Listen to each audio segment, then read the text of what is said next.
not Google anything you see in this video. I'm serious, all right? This episode is gonna be a bad one. I could get canceled because of this. It's all the thumbnail, don't Google it. This cannot come back. This cannot fall back on me, all right? This cannot fall back on me. I will not be responsible for your actions. Today, it's Do Not Google. Welcome back. Episode 3. Remember to post possible things to not Google down below. The Wonder Bread lover.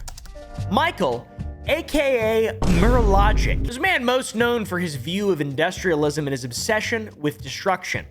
And of course, his love for Wonder Bread. Now, what does that mean, you might ask? Well, I'm going to explain it to you. This is a strange, quirky little thing. Michael is known for his obsession with Wonder Bread and the commission of art about it. You'll kind of see. I'm not sure how much we can show. I don't want to post random art that artists don't want me to post, so we'll try to do our best here. Michael has commissioned a bunch of different drawings and comics, different pieces of art for himself that are sexual in nature and involve some strange things. For example, destroying the environment with toxic barrels, cutting down trees, bulldozing. Michael had a person named Legacy Control's wife draw this for him. He paid over $300 for this drawing. He enjoyed the idea that industrialism and destruction was the enemy. It was alluring to him. He was intrigued. Makes sense. He then shifted his focus to the Legend of Korra, the story that takes place after Avatar: The Last Airbender? I don't know. Industrialism takes over in that story, though, and it's a land seeking to equalize the playing field against element benders. It's really a sad story. The original show is substantially better. You can fight me. Michael took interest in a character of the show named Asami, a character without any bending powers, and the Avatar Korra, obviously. He commissioned the worst human being on the entire planet, Shadman, to draw something for him. Shadman, not a good guy. Assault with a deadly weapon, not a good thing. Shadman denied the commission because he saw it as bizarre and also weird instead of sexual. Since Shadman wouldn't deliver the art for Michael, another person stepped in to create the comic of Asami. The comic was of Asami abusing Korra while she's stuck in a chair as she talks about the resources that she squandered. It's very bizarre, okay? Very, very bizarre. It's posted on his now deleted DeviantArt. This would then bring Michael into his strangest arc of obsession. The Wonder Bread saga. Michael or Murlogic would commission multiple artists to draw them shopping at the supermarket for Wonder Bread, looking for Wonder Bread. He's obsessed with the idea of Wonder Bread. Its unnatural whiteness, symbolism for the artificiality of our modern industrialized society. His words, not mine.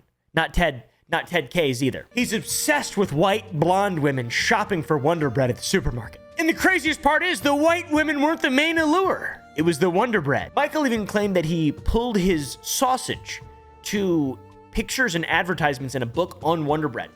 To Wonder Bread. He loves Wonder Bread. Incredible. He also has claimed to have had intercourse with said bread.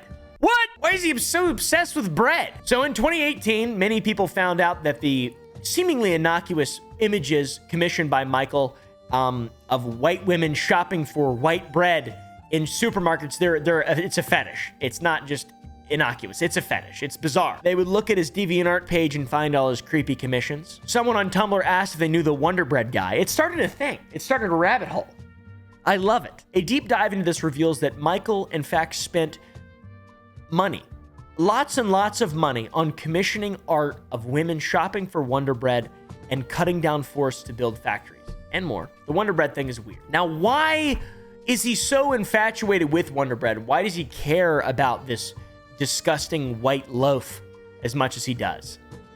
Well, it reminds him of the texture of breasts.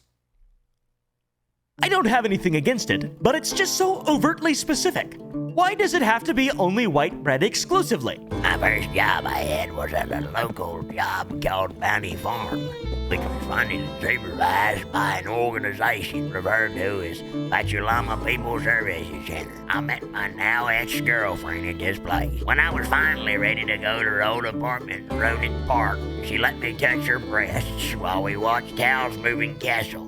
They reminded me of Wonder Bread since I was starting. Very strange. Makes sense, though, honestly. It does kind of seems like that. The Wonder Bread guy was born What an interesting explanation. Very, very, very bizarre. The obsession with Wonder Bread and the fecal nature of the commissions, fetish nature, I just wanted to say fecal, made people a little bit uncomfortable, so people started searching. And by God, more stuff came out. The dude has a lot of art. A lot of art. Bread factories, Wonder Bread. It's incredible. The hyperfixation is incredible. Fortunately for Michael, though, now you can just AI generate Wonder Bread art.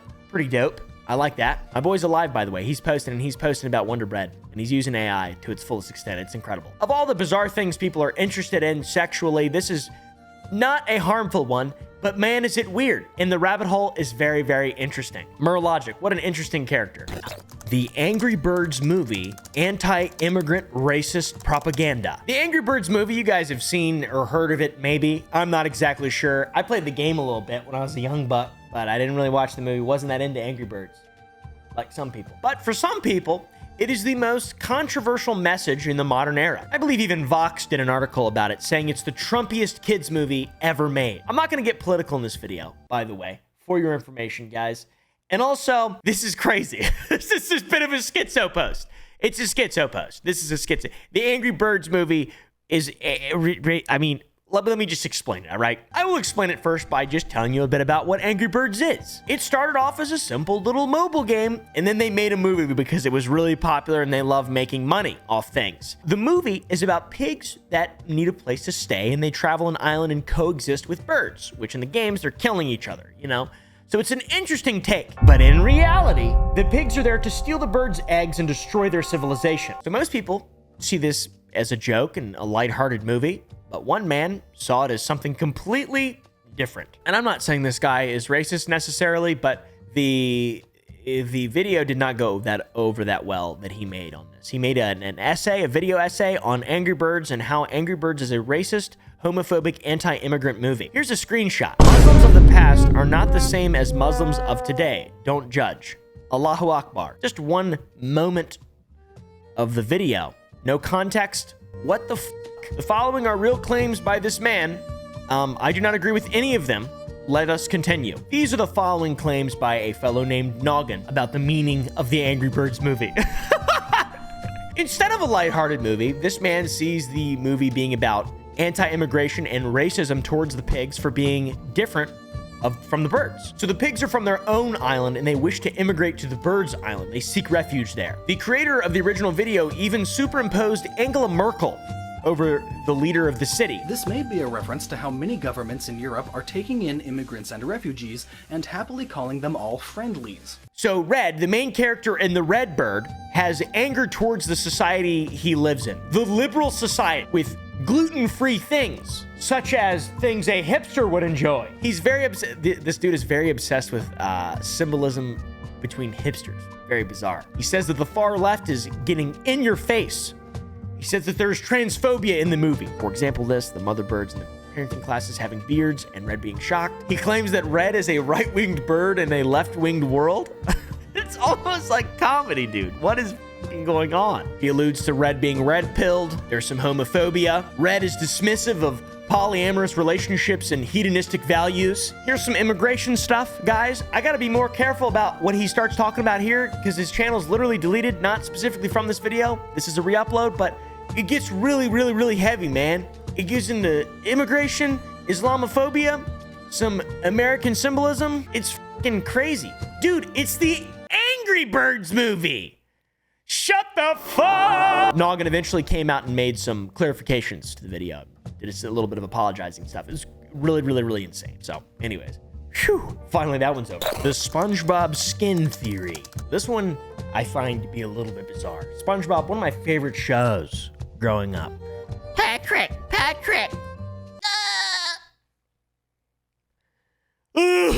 We all know that Bikini Bottom is not normal. There are many, many, many scenes, in fact, in the show SpongeBob where characters are wearing the skin of each other. You've seen it. Now that you think about it a bit, you've seen a couple scenes like that. Well, it runs deep, all right? It has happened more on this TV show than any other children's TV show. The strangest thing in all this is that no one in the show seems to be shocked that they are disguising themselves as each other and how abundantly they dress as one another using the skin.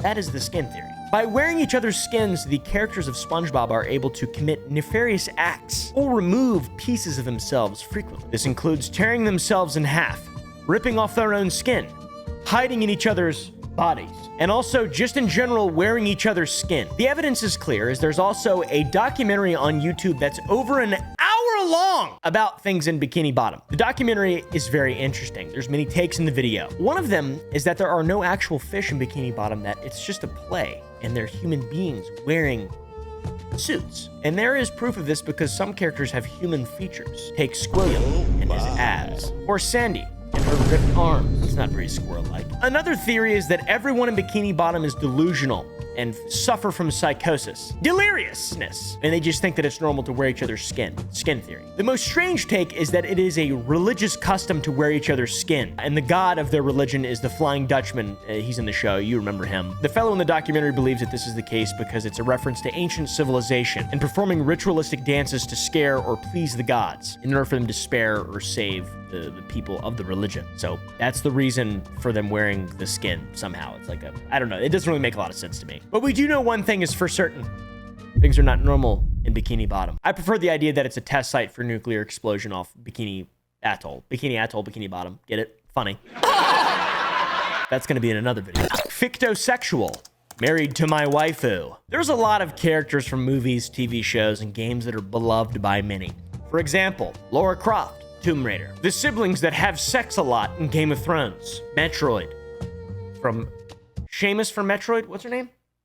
I don't remember. Ryan Reynolds in any of Ryan Reynolds' movies. Now, this is normal, the love of these characters, because most of the best characters in art are based on reality, and people can identify with them, relate to them. They can see a little bit of themselves in them, you know, like me with Ryan Reynolds. Just kidding. Me with the triangular tits on Lara Croft in that old game where she has big triangular tits. I have those. So a bit of relatability is normal, but some people take it a bit too far, all right? And this is called fictosexuals. Some fictional characters draw in an interesting subset of fans that are actually in love with them, like true relationship stat. Like on Facebook with these characters in games, fictosexuals. They're fake people, they're not real.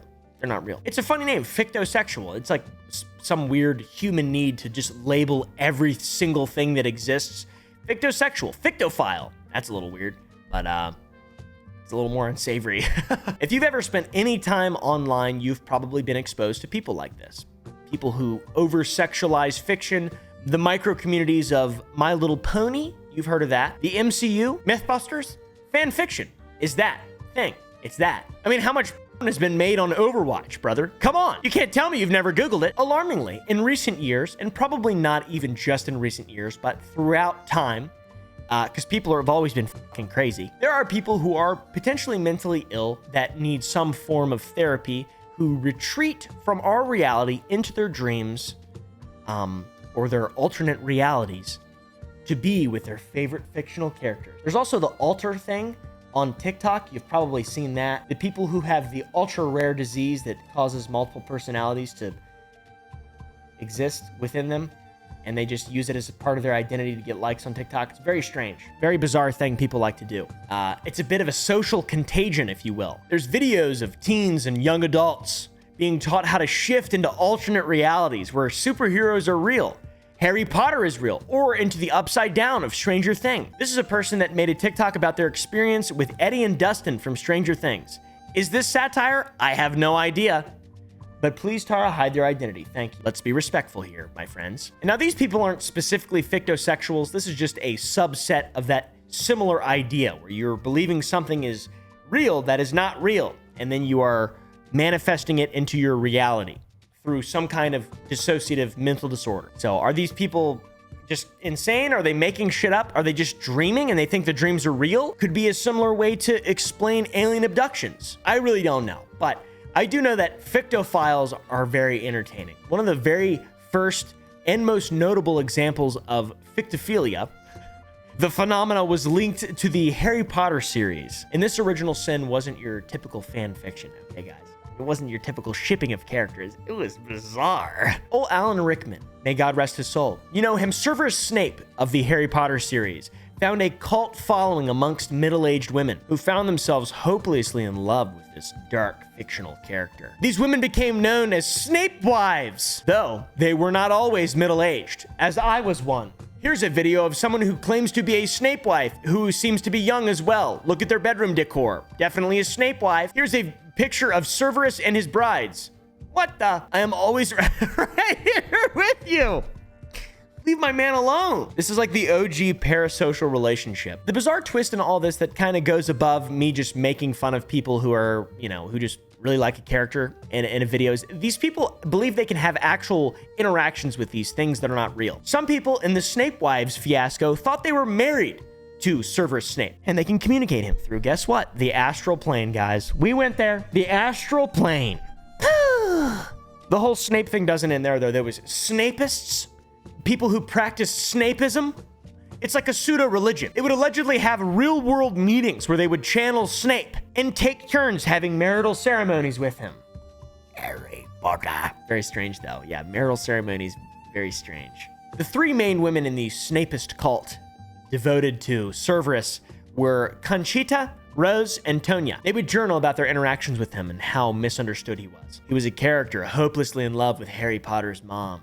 She didn't love him back. He was an incel, basically. Just like the Snapists. There's also a Snapecast audio podcast, and maybe it's Rose from the original thing. It's hard to find information on this, but I hope that it's actually her. It's awesome. In the podcast, they kind of talk about how they started everything, and they describe it as being perverted. Yeah, you don't say. Makes sense. At least it's honest. Honestly, these people were way ahead of the curve on hating J.K. Rowling because she wrote Cerberus to make him less likable and make his life miserable. They ruined his life. J.K. did. No! Wild. This was the most interesting of the Snapists, though. People believe they're actually in love with Snape. This is an example of fictosexuality that I saw recently in the news. This guy just really likes this person from an anime who I hope is above the age of 18. Lollies. Really likes him. Plenty of examples of it, though. It's bizarre. You've heard of it for sure.